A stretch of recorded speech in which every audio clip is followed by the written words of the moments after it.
IPhone 16 বা Redmi turbo 4 এর মতো ডিজাইন যদি 10,000 টাকা বাজেটে পেয়ে যান তাহলে কেমন হয়? হ্যাঁ, টেকনোর বাজেট ক্যাটাগরিতে আরেকটা নতুন ফোন এসেছে, টেকনো স্পার্ক গো 2, যেটা কিনা দেখতে রেডমি টার্বো 4 এর মতো বা আইফোন 16 এর মতো বলতে পারেন। যারা ফোনে টুকিটাকি ইউটিউব, ফেসবুক বা রেগুলার বেসিস কাজ করবেন তাদের জন্য এই ফোনটা হতে পারে ভালো চয়েস। তবে এই দামে কি আসলেই তারা আমাদের দরকারি জিনিসগুলো দিচ্ছে নাকি শুধুই ডিজাইনের খেলা, সেটা নিয়ে আজকে বিস্তারিত বলবো। আমি পারভেজ জামান স্বাধীন আর আপনারা দেখছেন টেকি পার্ক। ডিজাইনের দিক থেকে বাজেট হিসেব করলে টেকনো স্পার্ক গো 2 মোটামুটি ভালোই বলা যায়। আগেই বলেছি রেডমি টার্বো 4 বা আইফোনের ডিজাইনের মতো করেছে, তবে সত্যি বলতে ফোনটার ডিজাইন দেখে বোঝার উপায় নেই এটা 10,000 টাকার ফোন। যাই হোক, ফোনটা কিন্তু দেখতে আসলেই জোস। ব্যাক প্যানেল ও সাইড ফ্রেম দুইটাই অবশ্যই প্লাস্টিক বিল্ডের, কিন্তু হ্যান্ড ফিলটা খারাপ না। থিকনেসটা 8.3 mm হলেও ওয়েটটা মাত্র 190 গ্রাম হয় ফোনটা হাতে ধরে বেশ ভালো লাগছিল। ভালো দিক হচ্ছে এখানে IP64 এর রেটিং থাকছে, মানে হালকা পানি বা ধুলোবালিতে টেনশনের কিছু নেই। কালার অপশনটাও ভালো, যে যেই কালার পছন্দ করেন সেটাই নিতে পারেন। বাটন অ্যান্ড পোর্টসে সেকেন্ডারি নয়েজ ক্যান্সেলেশন মাইক না থাকা একটু হতাশাজনক, তবে বাজেট হিসেব করলে মাফ করা যায়। বাকি সব দরকারি জিনিসই আছে, যেমন 3.5 mm headphone jack, type C port আর ডুয়াল ন্যানো সিম ও micro SD card slot support তো থাকছেই।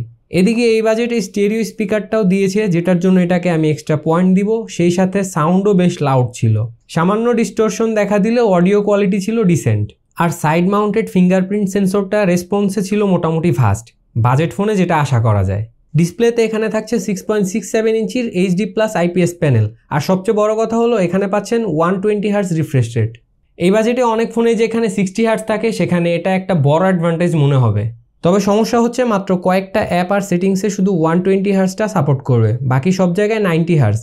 আর এই প্রাইসে 90 হার্টজটাও কিন্তু ভালো, আর ইউএফও টেস্টেও 90 হার্টজটা ভালোভাবে পুশ করতে পেরেছে। যাই হোক, পাঞ্চ হোল ডিজাইন, কম বেজেল আর ডিসেন্ট কালার আউটপুট সব মিলিয়ে ইউটিউব দেখে বা সোশ্যাল মিডিয়া ব্রাউজ করে একদম ভালো লেগেছে।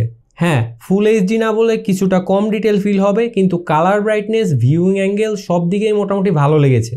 ইউটিউবে 180p 60 fps এ ভিডিও প্লে করা যাচ্ছে, কিন্তু ব্রাইটনেস সম্পর্কে কোনো ইনফো পাওয়া যায়নি। তবে ডিসপ্লে ভিজিবিলিটি যথেষ্ট ভালোই বলবো, ডিরেক্ট সানলাইটে সামান্য ইস্যু হতে পারে। ওভারঅল ডিসপ্লেটা কিন্তু এই বাজেটে খারাপ না। এই ফোনে আছে ইউনিসক T7250 চিপসেট, খুব পাওয়ারফুল না আবার পুরোপুরিও খারাপ না। ডে টু ডে ইউজ যেমন ফেসবুক, ইউটিউব বা হালকা 2D গেমিং এসব কাজ বেশ ভালোভাবেই করে নিতে পারবেন। ফোনটা 364GB ও 464GB দুটি ভেরিয়েন্টে পাওয়া যাচ্ছে। 364GB ভেরিয়েন্টটা পাচ্ছেন 9,999 টাকায়, আর আমার হাতে থাকা 464GBটা পাচ্ছেন 10,999 টাকায়। আর 500 থেকে 1,000 টাকা ডিসকাউন্ট পেতে চলে আসুন DPZ হাশেম প্লাজার দ্বিতীয় তলায় অবস্থিত পায়েল টেলিকমে। ডেসক্রিপশনে ডিটেলস দিয়ে দিচ্ছি, চাইলে দেখে আসতে পারেন। এখন মূল পারফরমেন্সে আসি। LPDDR4X টাইপের র্যাম আর eMMC 5.1 টাইপ স্টোরেজ থাকছে, যা এই রেঞ্জে মোটামুটি কমন, তবে 64GBর জায়গায় 128GBটা থাকলে ভালো হতো। স্টোরেজ অবশ্য মাইক্রো এসডি দিয়ে বাড়াতে পারবেন। বেঞ্চমার্ক টেস্ট করেও দেখেছি আমরা, ফোনটি থেকে বেঞ্চমার্কে যথেষ্ট ভালো স্কোর বের করতে পেরেছি। আর গেমিংয়ের কথা বললে এই বাজেটে গেমিংটা খুব বেশি আশা করা যায় না, তবুও ফ্রি ফায়ার বা ফুটবল চালিয়ে দেখেছি, গেমগুলো চললেও খুব একটা স্মুথ না, ফ্রেম ড্রপ বা ল্যাগ টের পাবেন। তাই আমার সাজেশন থাকবে 2D গেম বা হালকা কাজে এই ফোনটা ইউজ করা উচিত। এদিকে ভালো ব্যাপার হচ্ছে ফোনটাকে খুব বেশি হিট জেনারেট করতে দেখিনি, ইভেন আমাদের টেস্টে মাত্র 36 ডিগ্রি পর্যন্ত টেম্পারেচার উঠতে দেখেছি। কিন্তু বলে রাখা ভালো, হেভি গেমিংয়ে একটু বেশি হিট জেনারেট করতে পারে।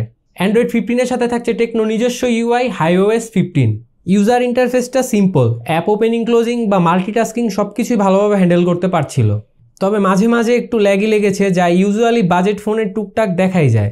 তবে ওভারঅল রেগুলার বেসিস কাজগুলো এই ফোনটা ভালোভাবে চালিয়ে নিতে পেরেছে, এখানে খারাপ বলার কোনো সুযোগ নেই। ক্যামেরা সেকশনে মেইন ক্যামেরা হিসেবে আছে 13 মেগাপিক্সেলের 1.8 অ্যাপারচারের একটি সেন্সর, আর সেলফির জন্য পাচ্ছেন 8 মেগাপিক্সেলের ফ্রন্ট ক্যামেরা। প্রাইমারি ক্যামেরাটা একটু বেশি বেসিক, এখানে 50 মেগাপিক্সেলের সেন্সরটা দিলে ভালো হতো। যাই হোক, ক্যামেরা আউটপুট কিন্তু ডিসেন্ট ছিল, অনেকটা ন্যাচারাল কালার টোনের ইমেজগুলো দেখতে ভালো লাগবে। ডিটেলস বাজেট হিসেবে চলনসই, সেই সাথে ডাইনামিক রেঞ্জটাও চলে আর কি। এক্সপোজারে মাঝে মাঝে হালকা সমস্যা থাকলেও ওভারঅল ভালো লাইট কন্ডিশনে কাজে লাগানোর মতো ছবি পেয়ে যাবেন। তবে পোর্ট্রেটে খুব বেশি ভালো করতে পারেনি ফোনটা, এডস ডিটেকশনের সমস্যা ছিল আর স্মুথিং ছিল এখানে। এমনিতে এখানে 2x এর অপশন রয়েছে, তাই অতটাও খারাপ বলা যাচ্ছে না। রাতের বেলা নাইট মোডে নয়েজ গেনের পাশাপাশি ডিটেলসটা কমে যায়, তাছাড়া মোটামুটি ইউজেবল ইমেজ পাবেন আশা করছি। এদিকে সেলফিতে এক্সপোজারটা আর একটু বেটার হলে ভালো হতো, বিশেষ করে শ্যাডো এরিয়াগুলো। তাছাড়া 8 মেগাপিক্সেল হিসেবে সেলফির পারফরমেন্স ঠিকঠাক।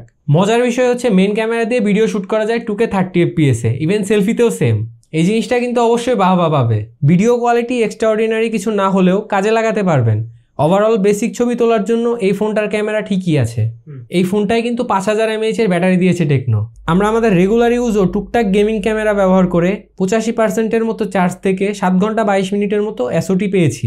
আপনি নর্মাল ইউজেসে অনায়াসে একদিন বা এর বেশি চালিয়ে নিতে পারবেন। ব্যাটারি ব্যাকআপটা কিন্তু যথেষ্ট ভালো, কিন্তু 15 ওয়াট চার্জিং সাপোর্ট করলেও বক্সের মধ্যে কিন্তু 10 ওয়াটের চার্জার পেয়েছি আমরা, তাই ফুল চার্জ হতে একটু বেশি টাইম লাগবে, 1 ঘন্টা 30 মিনিটের বেশি সময় লাগতে পারে। তাছাড়া বক্স কন্টেন্টে সব কিছুই পাচ্ছেন, charger, type C cable, SIM ejector pin, এমনকি ব্যাক পার্ট কভারটাও পাচ্ছেন।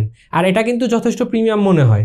নেটওয়ার্কের দিক দিয়ে ব্লুটুথ 5.0 থাকছে এটাতে, এছাড়া 4G প্লাস জিপিএস সহ সব বেসিক কানেক্টিভিটি পাচ্ছেন এখানে। পাচ্ছেন না হার্ডওয়্যার জাইরোস্কোপ, এখানে সফটওয়্যার বেস জাইরোস্কোপ রয়েছে। তাছাড়া আমরা নেটওয়ার্ক টেস্ট করেও কোনো ধরনের ইস্যু পাইনি। আপাতত কল কোয়ালিটিও ভালো ছিল। সব দিক মিলিয়ে টেকনো স্পার্ক গো 2 এটা আমার মতে একদম বেসিক বা টিনেজারদের জন্য ভালো একটি বাজেট ফোন হতে পারে, কারণ 120 Hz refresh rate, stereo speaker, IP64 এর রেটিং সহ ডিসেন্ট ক্যামেরা, সেই সাথে এর ক্লিন ডিজাইন ফোনটাকে এগিয়ে রাখবে। যারা হাই পারফরমেন্স বা হেভি গেমিং চান তাদের জন্য না হলেও নর্মাল ইউজারদের জন্য এটাকে চয়েস লিস্টে রাখাই যায়।